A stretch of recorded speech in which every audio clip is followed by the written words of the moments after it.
The universe appears to be 13.8 billion years old. Earth is like 4.5 billion years old. In another 500 million years or so, the sun will expand and probably evaporate the oceans and make life impossible on Earth, which means that if it had taken consciousness 10% longer to evolve, it would never have evolved at all. Just 10% longer. And I wonder how many dead one-planet civilizations there are out there in the cosmos that never made it to the other planet and ultimately extinguished themselves or were destroyed by external factors. Probably a few.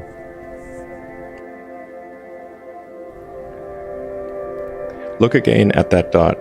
That's here. That's home. That's us. On it, everyone you love, everyone you know, everyone you've ever heard of, every human being who ever was, lived out their lives.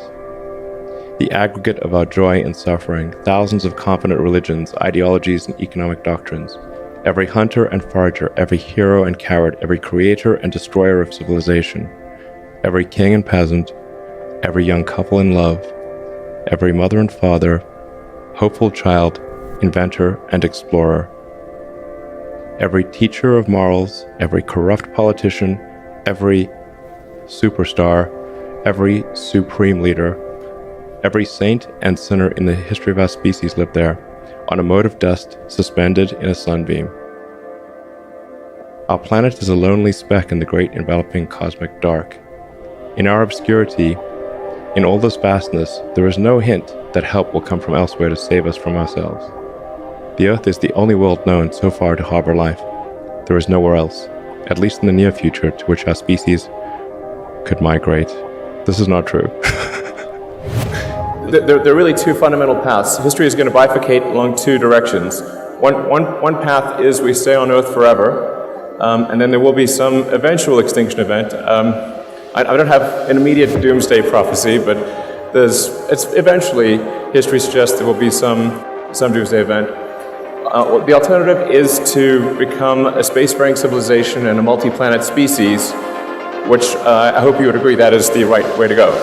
Should be concerned about demographic implosion.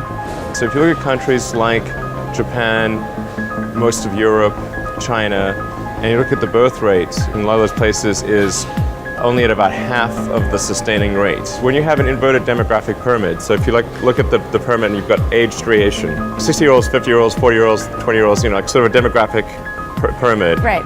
And in some countries, it's like an upside-down pyramid, so it'll sort of fall over. It will not stand.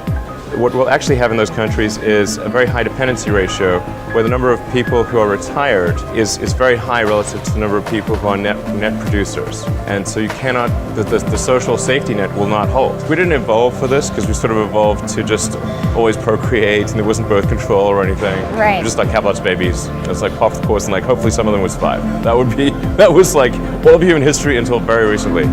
And now it's, you've got cases like Japan where adult diapers outsell baby diapers.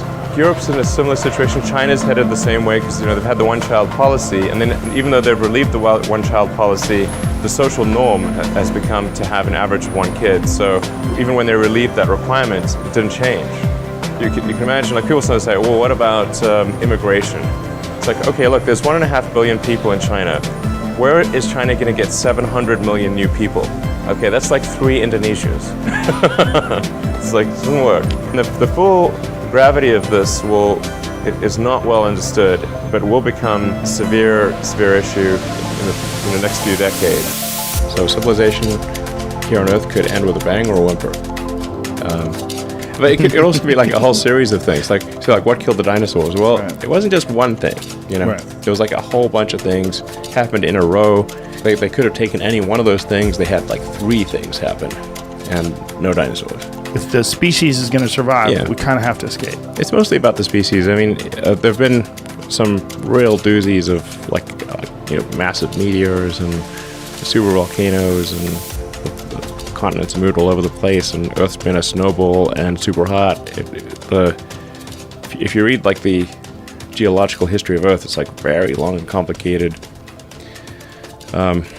So And then there have been so many extinction events, not like just a few. Galactic timescale, even with sublight travel, you could absolutely colonize the whole galaxy, even some of the neighboring galaxies. Could you colonize the galaxy in a million years? Absolutely, the entire galaxy. Why do we need to build a city on Mars with 1 million people on it? Yeah, I think it's important to have a future that is inspiring and appealing. I mean, I just think that there have to be reasons that you get up in the morning and you want to live. Like, why do you want to live? What's the point? What inspires you? What do you love about the future? And if we're not out there, if the future does not include being out there among the stars and being a multi-planet species, I find that it's incredibly depressing if that's not the future that we're going to have. If you look at the progress in space, in 1969 we were able to send somebody to the moon. 1969. Then we had the space shuttle. The space shuttle could only take people to low Earth orbit. Then the space shuttle retired and the United States could take no one to orbit. So that's the trend. The trend is like down to nothing. This is not, people are mistaken when they think that technology just automatically improves. It does not automatically improve. It only improves if a lot of people work very hard to make it better. And actually, it will, I think, by itself degrade, actually. You look at great civilizations like ancient Egypt, and they were able to make the pyramids, and they forgot how to do that. And the Romans, they built these incredible aqueducts. They forgot how to do it. Do you think there is a meaning to life? Well, I think arguably the meaning of life is to understand the nature of the universe and figure out what the meaning of life is. So, like I said, I think we don't quite know the right questions to ask. And if we learn more about the universe, if we expand the scope and scale of consciousness, then we are better able to ask the questions about the answer that is the universe. I think being a multi-planet species and being out there among the stars is important for the long-term survival of humanity. And that's one reason, kind of like life insurance for life collectively, life as we know it. But then the part that I find personally most motivating is that it creates a sense of adventure and it makes people excited about the future. If you consider two futures, one where we are forever confined to Earth until eventually something terrible happens, or another future where we are out there on many planets, maybe even going beyond the solar system, I think that second version is incredibly exciting and inspiring, and there need to be reasons to get up in the morning. Life can't just be about solving problems. Otherwise, what's the point? The value of beauty and inspiration is very much underrated, no question. But I want to be clear, I'm not trying to be anyone's savior. That is not I'm just trying to think about the future and not be sad.